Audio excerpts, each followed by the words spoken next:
The General Assembly is back in session, and so are our video updates. You're watching the Matthews Area Chamber Advocacy Update. I'm Sarah Principe, and it's April 27th, 2026. Now, before we dive in, I also want to share a few updates from Lumen Strategies. Brian Fox is now serving as our president and CEO, and I'm pleased to introduce my new colleague, Caitlin Fontaine, who recently joined our team. You may see either Brian or Caitlin join me from time to time in these videos. And for those of you who know and love Brian Francis, Brian is stepping away for a few months, but he is still very much part of the Lumen team. The North Carolina General Assembly returned to Raleigh last week for the start of the 2026 short session. Because lawmakers did not pass a new state budget last year, budget negotiations are expected to be one of the biggest issues this session. Leaders in both the House and Senate seem optimistic that a deal may be possible, but there are still many details to work through.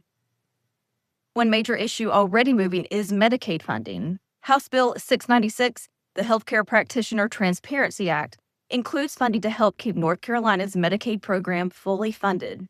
This became urgent because Medicaid was expected to run out of money next month without additional support.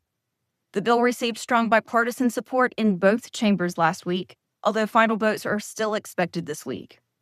This matters to the business community because healthcare costs remain a major concern for employers and employees.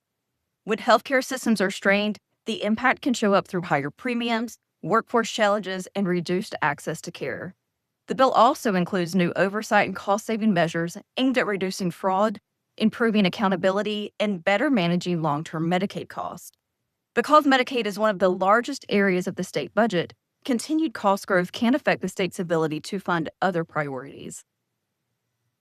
Property tax reform is another major topic this session. A proposed constitutional amendment would allow the General Assembly to limit how quickly local property tax collections can grow. Supporters say this could provide relief for taxpayers, especially as property values rise. Opponents are concerned it could limit the flexibility of cities and counties to fund services like public safety, education, infrastructure, and public health. There are still many unanswered questions, including what exceptions may be included and whether the proposal would account for population growth, inflation, new construction, voter-approved projects, or emergency needs. We're also hearing that the Senate is discussing a possible delay in property revaluations. That has not moved yet, but it is another property tax-related item that we're watching closely. That's all for today. We'll continue tracking these and other policies that could impact businesses in Matthews.